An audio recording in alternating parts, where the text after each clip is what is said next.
বন্ধুরা, তাজমহল ভেঙে ফেলা হবে, লালকেল্লা ভেঙে ফেলা হবে। হ্যাঁ, আপনারা ঠিকই শুনছেন, তাজমহল ভেঙে ফেলা হবে, লালকেল্লা ভেঙে ফেলা হবে। কারণ এটা মুসলমান বানিয়েছিল। ভারত আর কোনোদিন পারমাণবিক অস্ত্র ব্যবহার করবে না, কারণ এপিজে আবুল কালাম বানিয়েছিল। ঠিকই শুনেছেন, এপিজে আবুল কালাম পারমাণবিক বোমা বানিয়েছিল, তার জন্য ভারত পারমাণবিক বোমা বিসর্জন করবে, কারণ এপিজে আবুল কালাম মুসলিম ছিল। কেন বলছি এমন কথা? কৌস্তব বাগচি। মুসলমানের দোকানে বিরিয়ানি কেনা যাবে না। ওই বাড়িতে অনুষ্ঠান হলে বিরিয়ানি খাবো, যদি কোনো হিন্দু ভাইয়ের বিরিয়ানির দোকান থাকে সেখান থেকে কিনবো, হিন্দু ভাইয়ের দোকান ছাড়া বিরিয়ানি কিনবো না। আমরা যে মাংস কিনি, কোন হিন্দু ভাইয়ের মাংসের দোকান ছাড়া মাংস কিনবো না।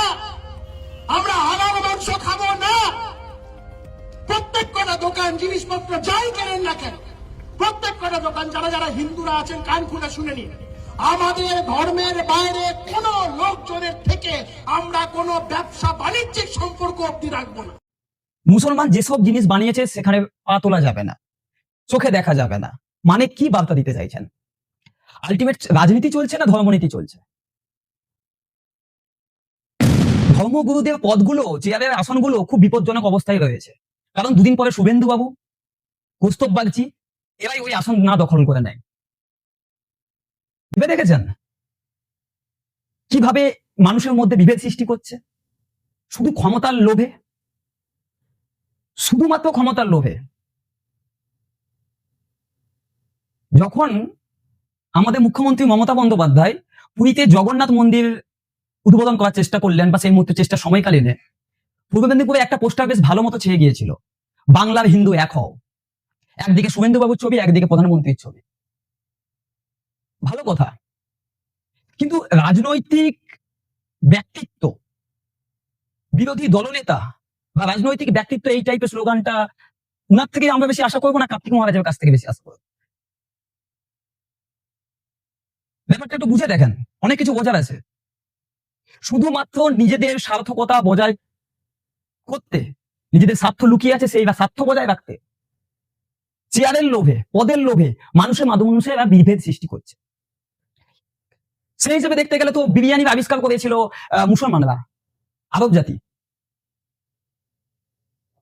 তো সেই যে আর্যরা যা বিরিয়ানি এনেছিল, তাহলে বিরিয়ানি খাওয়াই বন্ধ করে দিতে হবে। কি মানসিকতা ভাবতে পারছেন? আপনার বাড়িতে যে ইটটা গেঁথেছেন সেটা হয়তো 99% কোনো মুসলমান মিস্ত্রি যে সেই ইটটা গেঁথে এসছে, সে ঘরটাও আপনাকে ভেঙে ফেলতে হবে, কারণ সেটা মুসলমান মানুষ বানিয়েছে।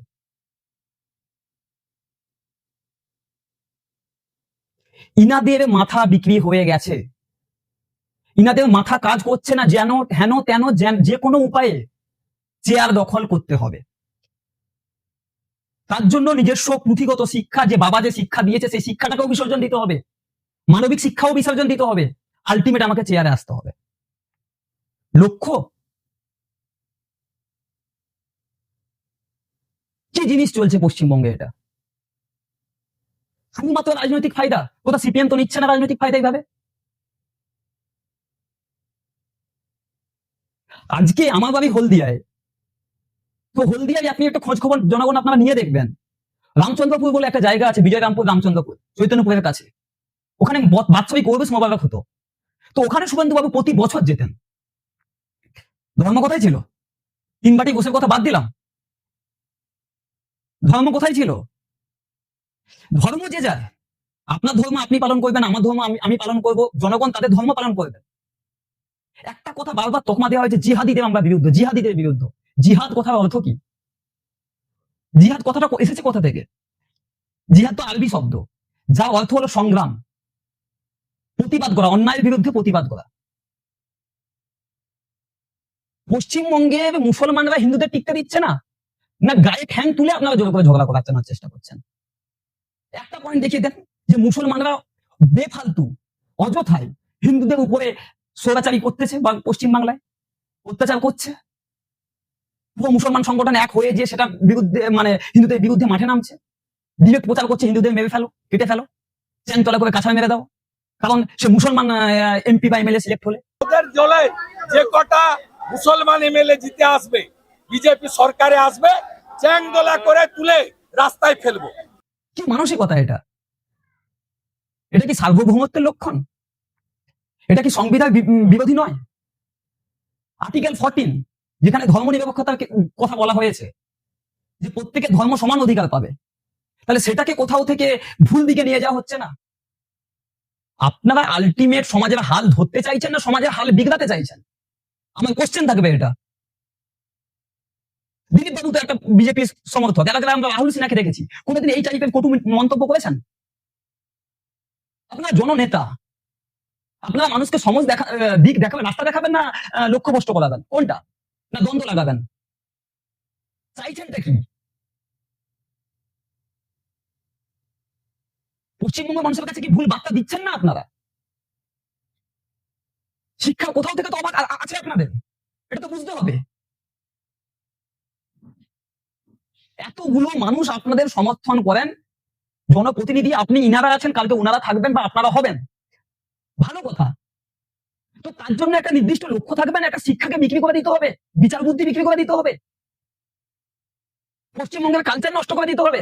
প্রতি মুহূর্তে আপনারা একটা ট্যাগলাইন জুড়ে দেন, কি এই ভূমি ক্ষুদিরামের ভূমি, এই ভূমি রামকৃষ্ণ দেবের ভূমি। মানে দুদিন পরে তো বলতে হবে কৌস্তভাচ্যের ভূমি, এই ভূমি। রামকৃষ্ণের ভূমি, এটা তো রামকৃষ্ণ এইভাবে বলেনি, যেটা আপনারা বলছেন। লজ্জা থাকা দরকার আপনাদের।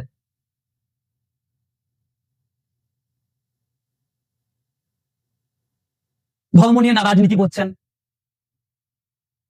শুধু ব্যক্তি চরিত্রার্থ, স্বার্থ চরিতার্থ করার জন্য মানুষ অন্তর্দ্বন্দ্ব লাগানোর চেষ্টা করছেন আপনারা।